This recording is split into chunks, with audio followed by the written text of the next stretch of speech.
Hello guys, ഇന്നാണെങ്കിൽ ഞാൻ അമ്മയെ ടൗൺ വരെ കൊണ്ടുവിടാൻ വേണ്ടി വന്നതാ. കാര്യം എന്ന് വെച്ചാൽ അമ്മയ്ക്ക് രാവിലെ ആണെങ്കിൽ ചെറിയൊരു മീറ്റിംഗ് ഉണ്ട്. അപ്പൊ അതിനുവേണ്ടി അമ്മയെ ഞാൻ ഇവിടെ ഡ്രോപ്പ് ചെയ്തിട്ട് ശേഷം ഞാൻ പോകുന്നത് എങ്ങോട്ടാന്ന് വെച്ചാൽ നേരെ എന്റെ കൂട്ടുകാരന്റെ വീട്ടിലോട്ട്. അങ്ങനെ അവനെ പിക്ക് ചെയ്ത് ഞങ്ങൾ രണ്ടുപേരും കൂടെ ഞങ്ങൾ അടുത്തൊരു ഫ്രണ്ടിന്റെ വീട്ടിലോട്ട് പോയാണ് ഗൈസ്. അങ്ങനെ ഞങ്ങൾ അടുത്ത കൂട്ടുകാരനെ കൂട്ടി ഞങ്ങൾ മൂന്ന് പേരോട് എങ്ങോട്ടാ പോകുന്നത് വെച്ചാൽ തൊട്ടടുത്തൊരു അമ്പലത്തിൽ സപ്താഹം നടക്കുന്നുണ്ട്. നേരെ അങ്ങോട്ട് കഴിക്കാൻ വേണ്ടി പോയാണ്. അങ്ങനെ ഞങ്ങൾ അമ്പലത്തിലെത്തി നോക്കിയപ്പോഴോ അവിടെ ആണെങ്കിൽ ഫുൾ തിരക്ക്. ചോറ് വാങ്ങാനുള്ള ക്യൂ ആണെങ്കിൽ റോഡ് വരെ ഉണ്ട്. തിരക്ക് കുറയട്ടെന്ന് വിചാരിച്ച് ഞങ്ങൾ മൂന്നുപേരും കൂടെ കുറച്ചു നേരം അവിടെ നിന്ന് കാര്യമൊക്കെ പറഞ്ഞു തന്നു. എന്നിട്ട് ഒരു രക്ഷയില്ല, തിരക്കാണെങ്കിൽ ഒട്ടും കുറവില്ല. പിന്നീടൊന്നും നോക്കിയില്ല, ഞങ്ങൾ മൂന്നുപേരും പാത്രം വാങ്ങിയിട്ട് നേരെ ക്യൂല് കയറുന്നു. അങ്ങനെ കുറച്ചു നേരത്തെ കാത്തുനിൽപ്പിന് ശേഷം ഞങ്ങൾ ചോറ് കൊടുക്കുന്നതിന്റെ അടുത്തെത്തിയിട്ടുണ്ട്. പിന്നീട് ചോറൊക്കെ വാങ്ങിച്ചിട്ട് തൊട്ടടുത്ത് ഒരു പഴയ ബിൽഡിംഗ് ഉണ്ടായിരുന്നു. ഞങ്ങൾ നേരെ അവിടെ പോയിരുന്നു കഴിച്ചു. ചോറ് കഴിച്ചതിന് ശേഷമാണ് ഞങ്ങൾ വെള്ളമൊക്കെ വാങ്ങിച്ചു കുടിച്ചത്. അങ്ങനെ അതൊക്കെ കഴിഞ്ഞിട്ട് ഞങ്ങൾ പിന്നീട് പോയത് ഞങ്ങളൊരു കൂട്ടുകാരൻ ജോലി ചെയ്യുന്ന സ്ഥലത്തോട്ടാണ്. പുള്ളിയാണെങ്കിൽ ജോലി ചെയ്യുന്നത് ഓപ്പോ സെയിൻ കമ്പനിയുടെ ഒരു സെയിൽസ് എക്സിക്യൂട്ടീവ് ആയിട്ടാണ്. അതുകൊണ്ട് തന്നെ അവന് കുറച്ച് തിരക്കുണ്ടായിരുന്നു. അങ്ങനെ തിരക്കൊക്കെ ഒഴിഞ്ഞതിന് ശേഷം ഞങ്ങൾക്ക് വീട് പണി നടക്കുന്നുണ്ടെന്ന് പറഞ്ഞ് എല്ലാ പെയിന്റുകളെ പറ്റിയും കുറച്ച് ഡീറ്റെയിൽ ആയിട്ടൊക്കെ കാര്യങ്ങളൊക്കെ പറഞ്ഞു തന്നിട്ടുണ്ടായിരുന്നു. പിന്നീട് കുറച്ച് കഴിഞ്ഞ് ഞങ്ങൾ എല്ലാവരും കൂടി ഞങ്ങളുടെ ഒരു കൂട്ടുകാരുടെ വീട്ടിലോട്ട് പോയി.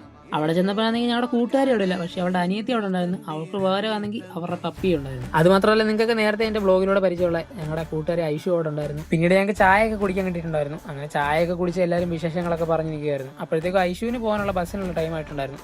അങ്ങനെ അവളെ ബസ് കയറ്റി വിടാനായിട്ട് ഞങ്ങൾ നേരത്തെ ഇറങ്ങിയിട്ടുണ്ടായിരുന്നു അവിടുന്ന്. പിന്നീട് ടൗണിലെത്തിയപ്പോൾ ഞങ്ങൾക്ക് രണ്ടർക്ക് ഹെൽമെറ്റ് ഇല്ലാത്തതുകൊണ്ട് കുറച്ച് നടന്നാണ് ഞങ്ങൾ ബസ് സ്റ്റാൻഡിലോട്ട് പോയത്. അങ്ങനെ അവളെയും ബസ് കയറ്റി വിട്ടിട്ട് ഞങ്ങൾ നേരെ വീട്ടിലേക്ക് തിരിച്ചു.